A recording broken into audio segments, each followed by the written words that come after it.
Hello दोस्तों, तो आप लोगों को फिर से स्वागत है मेरे एक नए वीडियो में।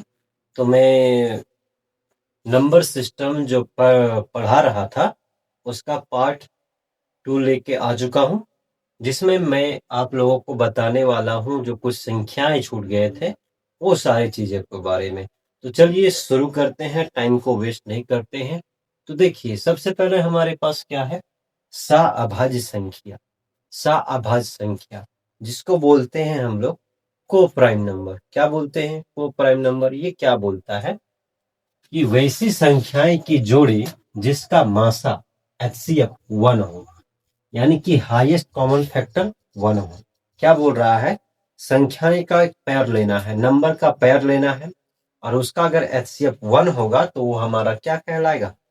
को प्राइम नंबर, यानी कि सअभाज्य संख्या कहलाएगा। जैसे हम लोग ले सकते हैं 8 और 9, है ना? ये हो गया, एक हमारा एक पेयर हो गया। आप इसको 2 3 भी ले सकते हो, है कि नहीं?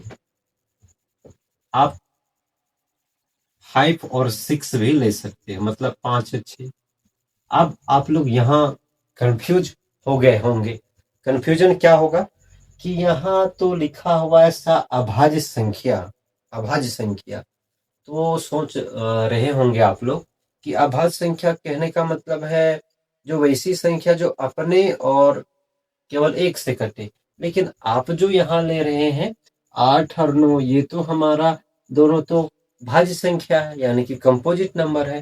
तो यहाँ हम समझते हैं, यही बात को क्लियर करते हैं। जैसे बोला वैसी संख्या की जोड़े जिसका एचसीएफ 1 हो, पेयर लेना जिसका एचसीएफ 1 हो, यानी कि हाईएस्ट कॉमन फैक्टर 1 होगा, है ना? ये नहीं बोला है इसमें कि सारी संख्याएं जो पेयर लेंगे हम लोग वो हमारा क्या होगा? अभाज्य होगा। ये नहीं बताया जा रहा है। बोला जा रहा है कि संख्याएं का पेयर लेना जिसका एचसीएफ 1 होगा, है ना? तो देखो, तो 8 और 9 के बीच में अगर आप मासा निकालते हो तो 1 आता है कि नहीं है? 2 और 3 के बीच में मासा निकालते हो तो 1 होगा। 5 और 6 के बीच में एचसीएफ निकालते हो तो एक ही होगा, है ना? तो इसमें नोट पॉइंट ये हम लोग क्या लिख रहे हैं कि जरूरी नहीं है, जरूरी नहीं है, नहीं है कि प्रत्येक युग की संख्या अभाज्य हो। जरूरी नहीं है कि प्रत्येक संख्याओं का जो युग्म की संख्याएं अभाज्य हो। यहाँ देखो अभाज्य है ये दोनों, ये तो नहीं है ना, तो भाज्य है। बस कहने का मतलब जो युग्म लेंगे उसका एचसीएफ 1 होना चाहिए। यही हमारा इसका कॉन्सेप्ट था। अब आगे हम लोग चलते हैं पूर्णांक, जिसको इंग्लिश में इंटीजर बोलते हैं ना। क्या बोलता है इसमें? सभी पूर्ण संख्याएं एवं उसकी ऋणात्मक संख्याओं का समूह को पूर्णांक कहते हैं। जैसे हम लोग बोल सकते हैं, अगर एग्जाम्पल लेते हैं, उदाहरण, तो हमारा जो ये हमारा -1 0 1 2 3 डॉट डॉट डॉट, इधर भी इनफाइनाइट तक चलेगा। तो ये हमारा क्या कहलाएगा? पूर्णांक, यानी कि पॉजिटिव नंबर, नेगेटिव नंबर, यानी कि whole number, positive number whole number, और नेगेटिव नंबर का जो कलेक्शन होता है उसको हम लोग क्या बोलते हैं? पूर्णांक बोलते हैं, इंटीजर बोलते हैं, है ना? अब इसमें क्या है कि इसे इसे कैपिटल जेड द्वारा सूचित किया जाता है, से सूचित किया जाता है, सूचित किया जाता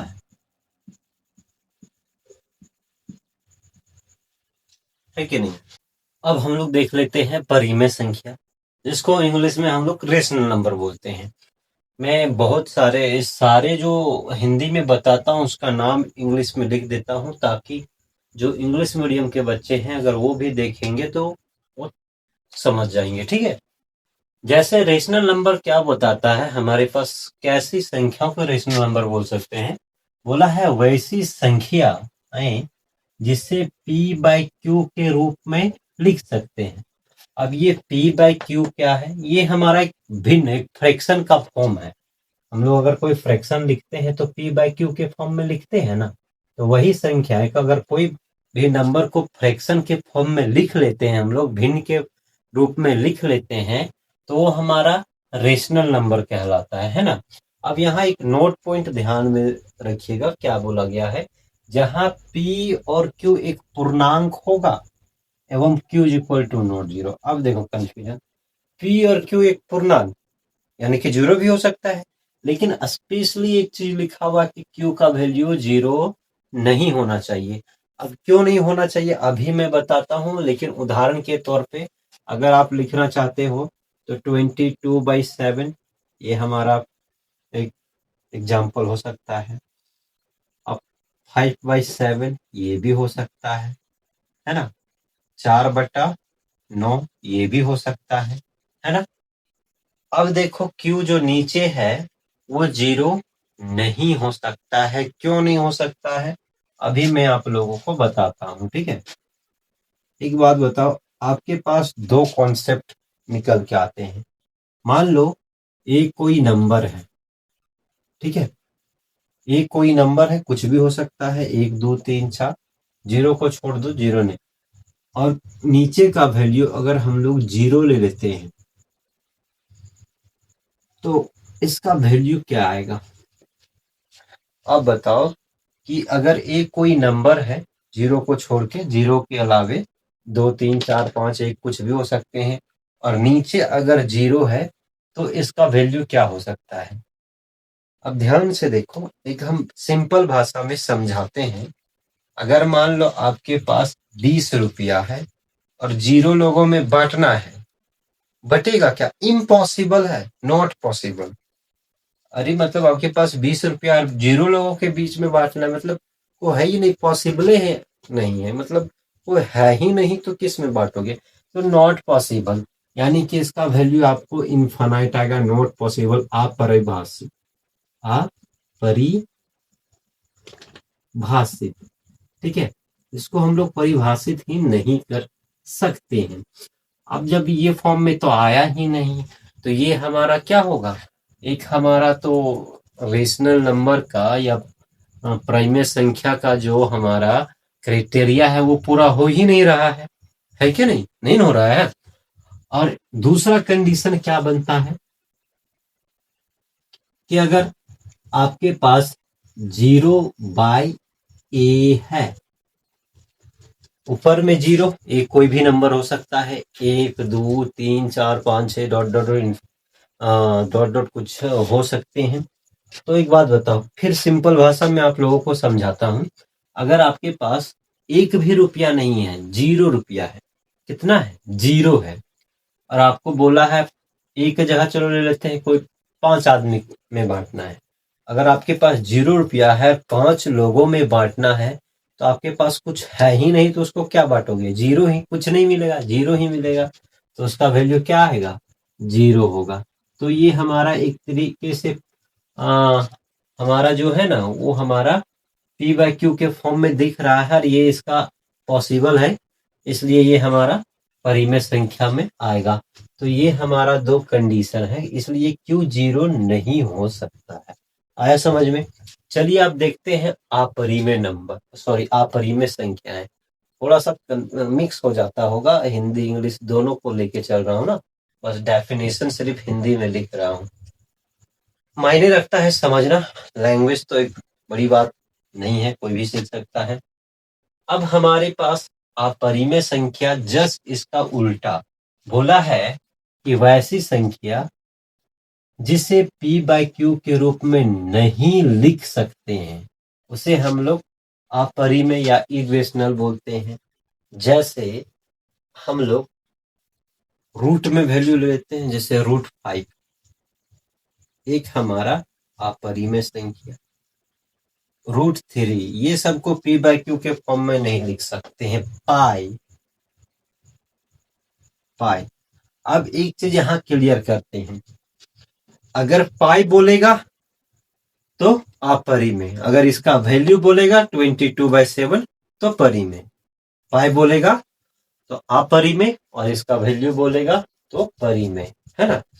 अब ध्यान से देखना, अब हम लोग कुछ चीजें लेके चलते हैं और आपका कॉन्सेप्ट थोड़ा बिल्ड करना चाहते हैं।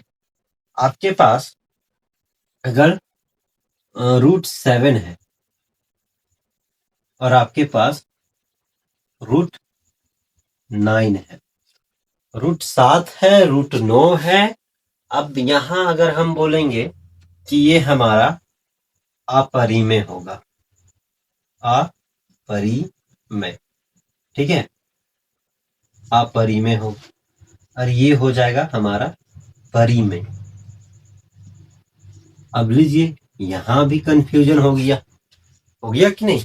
अब बोल रहे कि रूट वाला सारा तो हमारा क्या होगा, अपरिमेय, लेकिन एक को परिमेय और दूसरा को अपरिमेय बोल रहे हैं, ये कैसे चलेगा। तो आप ही कंफ्यूज कर रहे हैं। तो ध्यान से देखना, अगर रूट में कोई नंबर दिया रहे और वो हमारा एक परफेक्ट स्क्वायर रूट रहे, परफेक्ट स्क्वायर रूट मतलब एक वर्गमूल रहे, तो देखो, तो अगर हम √9 को 3 लिख सकते हैं कि नहीं, लिख सकते हैं। हाँ सर, बिल्कुल लिख सकते हैं, क्यों नहीं लिखेंगे। तो अगर हमारा रूट में वैल्यू है और वो हमारा एक परफेक्ट स्क्वायर है, परफेक्ट स्क्वायर रूट रहे, तो वो हमारा रेशनल में जाएगा, परिमेय में जाएगा। समझ में आ गया आप लोगों को। अब हमारे पास एक लास्ट टॉपिक रह गया है, लास्ट संख्या, जिसको बोलते हैं हम लोग जुड़वा अभाज्य संख्या, यानी कि ट्विन प्राइम नंबर। ये हमारा लास्ट है, उसके बाद ये नंबर सिस्टम को हम लोग खत्म करेंगे, कोई और चैप्टर लेके चलेंगे। अब देखिए इसमें क्या बोला जा रहा है, बोला जा रहा है वैसी अभाज्य संख्याओं का युग्म जिसके बीच 2 का अंतर हो। जुड़वा बच्चा कब हम लोग बोलते हैं, मिनिमम कब बोलते हैं, कि जब 2 बच्चे एक साथ पैदा होते हैं तो जुड़वा बोलते हैं। तो वही बोला जा रहा है कि हमें अभाज्य संख्या लेना है और वो जो अभाज्य संख्या होगा उनके बीच का अंतर 2 होगा, तो वो हमारा क्या होगा, ट्विन प्राइम नंबर। अब ट्विन प्राइम नंबर का एग्जैक्ट हमको हिंदी याद नहीं है, तो मैं जुड़वा अभाज्य संख्या लिख दिया हूं। कुछ हो सकते हैं, आप लोग देख लेना, गूगल मार लेना, लेकिन हमको इंग्लिश में ये पता था, ट्विन प्राइम नंबर, ठीक है।